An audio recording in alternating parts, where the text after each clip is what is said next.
We just heard an LAPD news conference on the fiery end, and we think it is the end of the manhunt for Christopher Dorner. A burned corpse recovered from this cabin where Dorner had holed up near Big Bear, east of Los Angeles. We do not have ultimate forensic confirmation that it's Dorner, but the next best thing. Police somewhat standing down, not completely, but somewhat. We also don't know how this cabin ended up catching fire. We do have some remarkable audio that was captured by one of the reporters who found himself right there in the middle of it all as it unfolded. You have got to hear this firefight.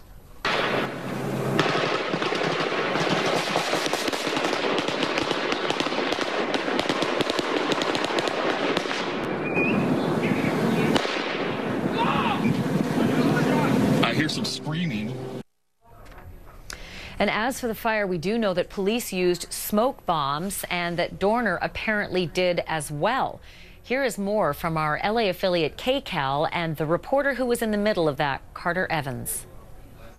It sounds like police officials were trying to move Carter out of the area into a safer area.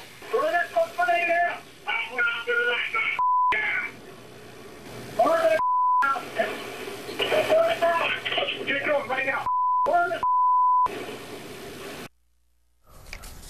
CNN's Miguel Marquez joins me now live from Big Bear. Those are pretty incredible words to hear. And I just want to repeat for those who may not have seen the words on the screen, burn it down, shoot the gas, get the gas, burn the gas, burn the gas, burn the gas, and a lot of other expletives as well. Miguel, this is getting a lot of traction, and a lot of people are asking questions as to whether it's possible those deputies who responded to this may have intentionally burned Christopher Dorner inside that cabin. Yeah, it's hard for me to add anything at this point. San Bernardino Sheriff's Office is not speaking to those points at the moment. What you hear on those tapes, though, is a very rushed first blush of what went on there that afternoon. It sounds to me like they may have been saying use the gas. I understood about an hour before they actually went in that they were planning to do that. Typically, if they employ gas like that, they are trying to flush the person out. They believe that there were no hostages in that cabin, so it's not clear that they were intentionally trying to set fire to the cabin. It would be hard for me to believe that they were, but tensions were obviously very high with one officer down, and probably they knew he was dead by that time, and the other one injured badly. So it was a very, very tense afternoon up here, Ashley. And Miguel, you know, just the notion that whenever there's a tactical operation, we in the media are used to hearing, please lay off the live locations. Please take your helicopters away for your safety, for ours, and let us do our jobs without, you know, the suspect potentially being able to track our every move. And for that reason, many of us in the press were unable to witness exactly what happened in those last moments. But were there any people who did get a first-hand view of how that fire started?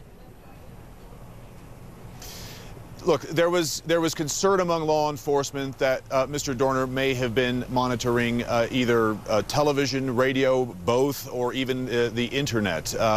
They believe his phone went on at one point. It is possible they had some communication with him inside that cabin. We don't know whether or not they actually did, whether there was any offer of surrender, whether or not he wanted to come out of that cabin at any point. He certainly has left zero indication that he did, and he clearly had a deep hatred for all law enforcement, no matter where they were. I do want to take you back a little bit, though, because the other thing going on here is that San Bernardino is retracing their steps on how all of this played out. You know, last Thursday, Mr. Dorner burned his truck on a forest road right in between the ski valleys here, and then around 12:30 yesterday afternoon, those two cleaning ladies discovered him in a house. That house is about a mile, maybe a mile and a half from where his truck was burned. It may be the case that he was in that house for several days, literally right under the nose of San Bernardino Sheriff's Office, and not until these two women came in to clean this house. He stole their car. That was shot up by Fish and Game officials. Then he stole the truck. Then he crashed that. Then he fled into the woods, into that cabin, shot and killed one of those deputies, injured another, and then you saw what happened yesterday afternoon. There are a lot of questions that need to be asked and answered, and at this point by San Bernardino Sheriff's Office. Ashley?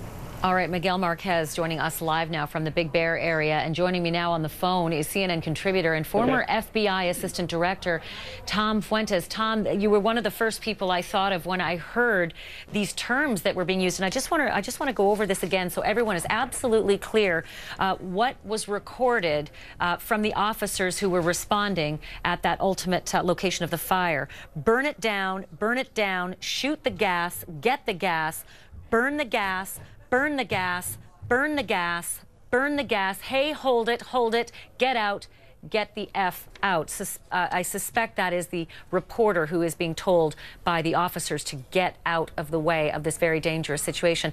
Tom, is anyone founded if they think that this was an intentional burning alive of the suspect? Good morning, Ashley. I don't know, really how to respond to the recordings. Basically, you hear the confusion, you hear almost panic on the part of whoever is talking on that microphone, and that's not normal in a SWAT operation. They're highly disciplined, highly professional. There's not going to be that kind of shouting and of course terminology, burn it down and things like that. So I just don't. It doesn't fit what I'm normally used to in an operation this difficult. Well, you wouldn't hear comments like this. I don't know. I think that, as Miguel said, the Sheriff's Department's going to have a lot of questions to answer about who was making those statements on the radio and why. And let's be really clear, there were two officers who were fired at. One of them today is dead.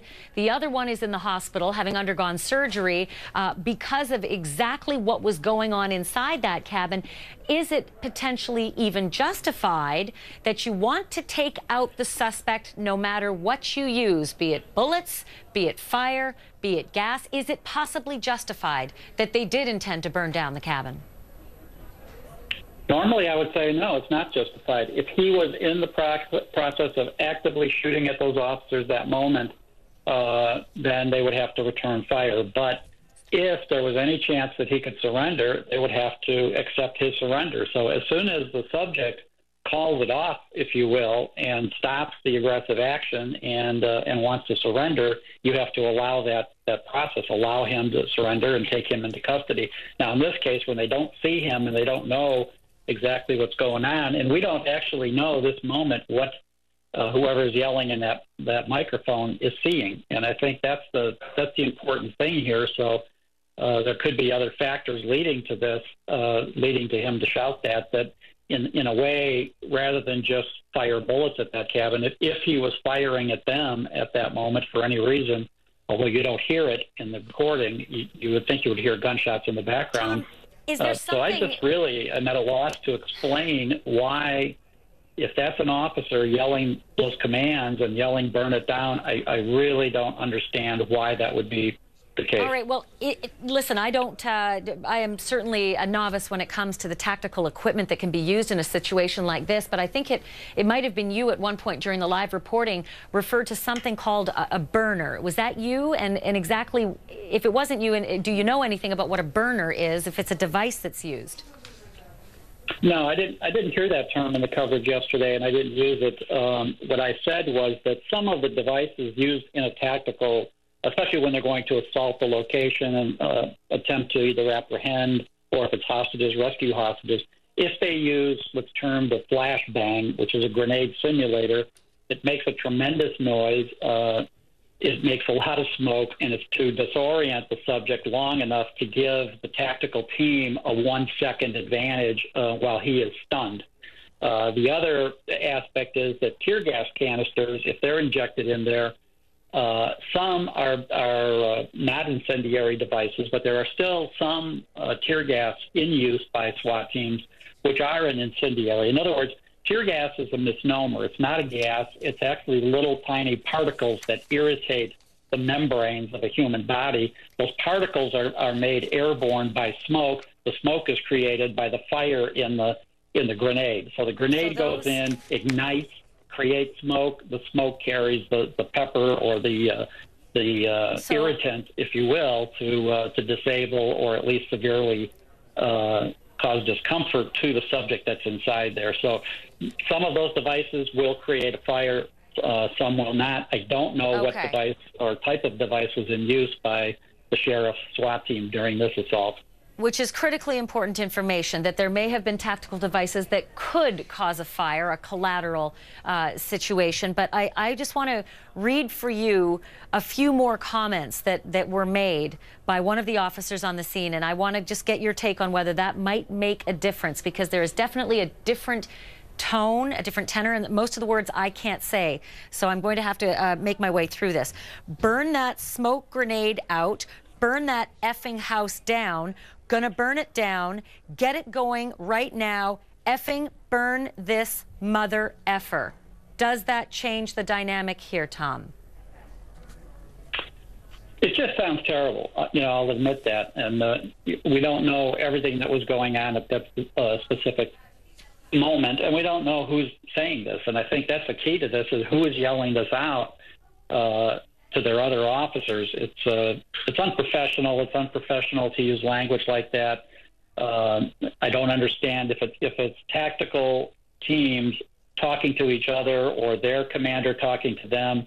Those conversations should be on encrypted radio frequencies. They shouldn't be out open for widespread recording. And even if they are on encrypted channels that no one else can hear, it still sounds that the person was very excited and basically, lost their poise, lost their personal disciplinary control or self-control. And that's just not common. SWAT teams deal with these issues all the time. SWAT leaders, they practice, they train. They would have experience in dealing with this. I'm very, even though an officer's been killed, I know, and emotions are high, they're professionals and need to contain their emotions and do what they have to do professionally. And I want to add here, I'm just getting a live note as I'm speaking with you from one of our producers, Rose Arce, who says that she overheard on the scanner the term burner being used, and it was at the same time they were also discussing green smoke. And so whatever that ends up lending to this conversation, to these questions, I think there are still a lot of questions to be answered. Tom Fuentes from Vancouver, Canada, thank you for joining us and helping us sort of sort through these very, very disturbing questions. Do appreciate it, Tom. Thank you. All right, moving on. Stuck at sea and living in filth, it is a reality for more than 4,000 people who